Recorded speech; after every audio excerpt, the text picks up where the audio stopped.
गरीब ने बनाया घास का कूलर पंखा।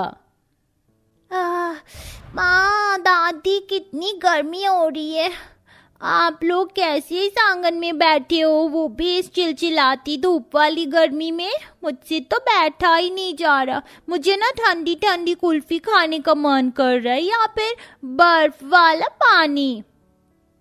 अरे बेटा, जाकर मटके का पानी पी ले और थोड़ा उसी ठंडे पानी से अपना मुंह हाथ धो ले, तुझे राहत मिल जाएगी। दादी आपने आधे घंटे पहले भी यही बताया था, मैंने ऐसे करके देखा, कुछ नहीं हुआ। बहुत गर्मी लग रही है माँ, गर्दन पर चींटी जैसा काट रहा है कुछ। दिखा, हे भगवान, तुझे तो गर्मी से घमौरियां हो गई हैं।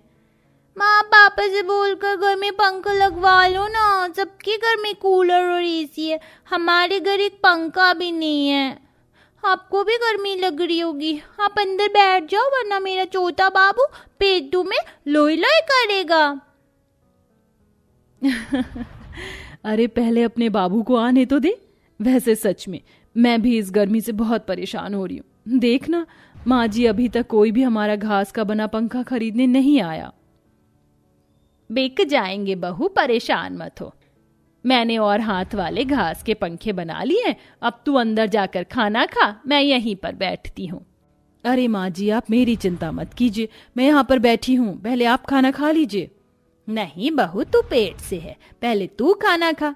वैसे भी गरीबी की वजह से घर में खाना कम है, अगर मैं खा जाऊंगी तो मेरी बहू को क्या मिलेगा।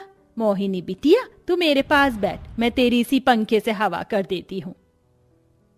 ठीक है दादी। फिर गर्भवती अर्पिता घर के अंदर जाकर खाने के बाकी बर्तन देखती है, जिसमें नाम के एक व्यक्ति के लिए भी सब्जी होती है और रोटी भी 2 और जरा सी लस्सी गुड़। हे भगवान, ये तो बस एक जने का ही खाना है और अभी तो मोहिनी और माजी ने भी खाना नहीं खाया। मैं ही उनके लिए रोटी सब्जी बचा देती हूँ और सिर्फ गुड़ से ही लस्सी पी लेती हूँ, बहुत है मेरे बच्चे के लिए। माफ करना मेरे बच्चे, मैं तुझे इन दिनों भरपेट खाना नहीं खिला पा रही, क्या करूं, घर में गरीबी ही कुछ ऐसी है। इतना सोचकर अर्पिता लस्सी और गुड़ खाकर बैठ जाती है। वहीं दादी पोती गर्मी में हाथ पंखा बेच रहे थे। ले लो हाथ पंखा ले लो, घास से बना हाथ वाला पंखा ले लो, सिर्फ 20 रुपए 20 रुपए। दादी मुझे बहुत गर्मी लग रही है, मुझसे नहीं बैठा जा रहा, मुझे पानी पी के आना है। ठीक है, जा ले आ। फिर मोहिनी मटके का पानी पीकर अपनी दादी के लिए भी एक गिलास पानी लाती है। अपनी पोती की समझदारी देख सरोज उसके माथे को चूम लेती है। बहुत सयानी हो गई है मेरी पोती, शाबाश। सयानी तो होना पड़ेगा ना मेरी दादी, मेरा इतना जो ख्याल रखती हैं। लाओ, आप धूप में कितना परेशान हो, अब मैं आपकी हवा कर देती हूँ। दादी को गर्मी में परेशान देख मोहिनी इस घास के बने पंखे से अपनी दादी की हवा करने लगती है, जिससे सरोज को थोड़ी राहत आती है। अरे वाह मेरी बच्ची, मुझे ऐसे बहुत अच्छा लग रहा है, अब तू बैठ जा, मैं तेरी हवा कर देती हूँ।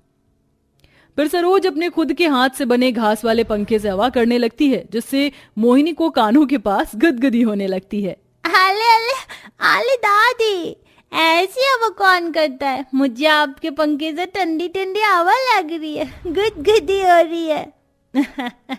अच्छा तो ये ले और गुदगुदी कर दूं, लगा ना बार ठंडा ठंडा। दादी दादी दादी, बस अब और हवा नहीं करो। कितनी खुश है मेरी बच्ची, अभी कितना गर्मी से परेशान हो रही थी। एक तो एक भी घास का बना पंखा 2 दिन से नहीं बिका, घर में कुछ खाने को भी नहीं है, इसीलिए मैंने वो सारा खाना बहू को ही दे दिया। तभी एक थाली में खाना लगाकर बहू कहती है, माँ जी लस्सी गुड़ दिया था ना आपने, इतना भारी हो गया था कि उसको पीकर ही मेरा तो पेट भर गया। ये रोटी सब्जी मुझे नहीं खानी, आप दोनों खा लीजिए। अच्छा, सच में तेरा पेट भर गया ना? हाँ माँ जी, खा लीजिए। अच्छा सुन, तू आराम कर लेना, मैं खाना खाकर थोड़ा रोड पर जाऊंगी, तो तू चिंता नहीं करना, जल्दी आ जाऊंगी मैं, ठीक है? जी माँ जी। फिर खाना खाकर अर्पिता घास के बने पंखे हाथ में लिए रोड की तरफ चली जाती है। यहाँ पर तो है ही 2-4 लोग ही, भगवान मेरे 2-4 पंखे बेच दे, जिससे आज शाम को घर में दाल चावल बन जाए। पंखा ले लो, पंखा, घास वाले पंखे को ले लो। लोगे पंखा, मिलेगी ठंडी हवा, सिर्फ 20 रुपए। इतने में धीरे धीरे लोग आकर उसके चारों ओर घास वाले पंखे खरीद कर चले जाते हैं। धूप इतनी तेज थी कि सरोज का गला सूख चुका था और फिर उसकी चप्पल भी टूट गई।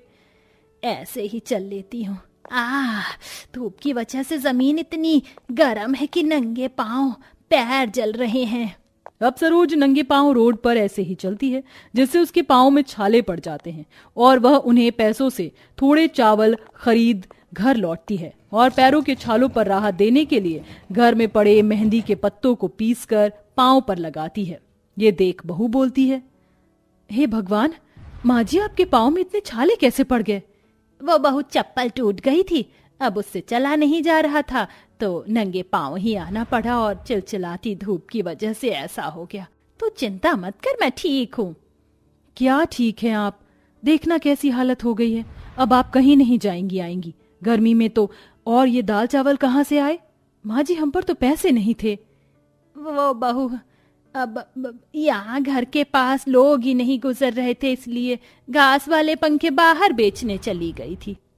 माँ जी आप भी ना। शाम को गगन काम से घर लौटता है तो उदास चेहरा देख अर्पिता उससे पैसों को बोलती है कि गगन बोल पड़ता है, माफ करना अर्पिता, मैंने काम तो बहुत मेहनत से किया, लेकिन मालिक ने मुझे अभी पैसे देने से इनकार कर दिए। मैं जानता हूँ एक तो तुम गर्भवती हो और हमारी बेटी भी गर्मी से बेहाल है, और माँ भी 2 पैसे आने के चक्कर में घास से हाथ के बने पंखे बेचने लगती है। मैं बहुत शर्मिंदा हूँ इस वक्त। इस समय तुम्हारा ख्याल रखना चाहिए पर मैं कुछ नहीं कर पा रहा। अरे आप ऐसे परेशान होंगे तो हमारा हाल क्या होगा? आप दोबारा मलिक जी से कहना, क्या पता कल वो पैसे दे दे। ये दाल चावल बना है, खा लीजिए। सच में बहुत गर्मी हो रही है इस वक्त भी, और दोपहर में तो दम ही घुट जाता है। पापा, बहुत गर्मी लगती है, आप नया पंखा कूलर कब लाओगे? बेटा पैसे आ जाएंगे तो मैं तेरे लिए कूलर ले आऊंगा।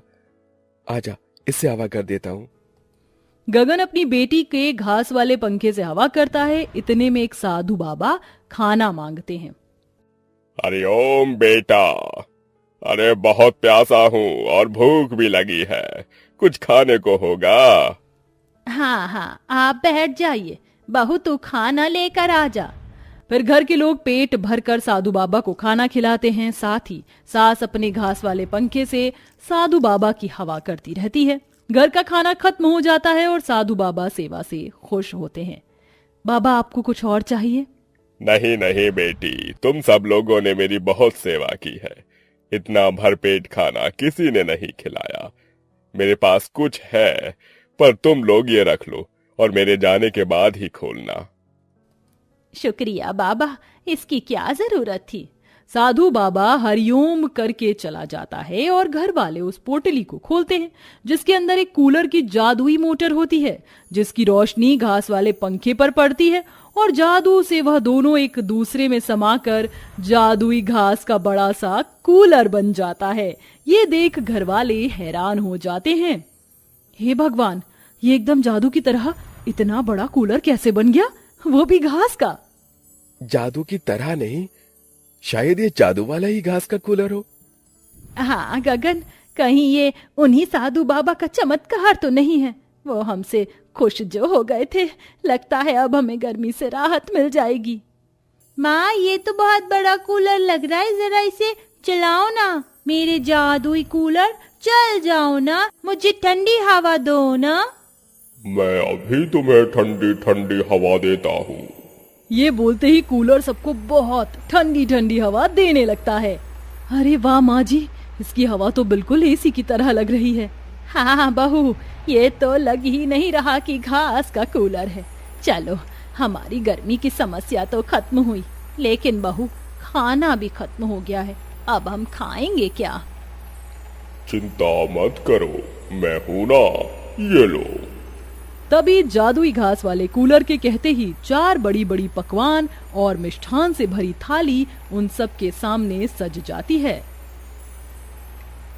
अरे वाह माँ पापा, मैंने तो इतना सारा खाना आज तक नहीं देखा और इसमें तो अलग अलग तरह की मिठाइयाँ हैं। आइए ना जल्दी से खाते हैं।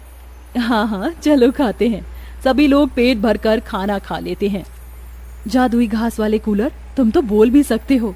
ये सुनकर मैं हैरान हूँ। क्या तुम और भी जादू कर सकते हो? हाँ बिल्कुल, मैं कुछ भी कर सकता हूँ। घर की सफाई, तुम्हें अच्छा खाना दे सकता हूँ, पैसे भी दे सकता हूँ। अच्छा, पर अभी हमें कुछ नहीं चाहिए।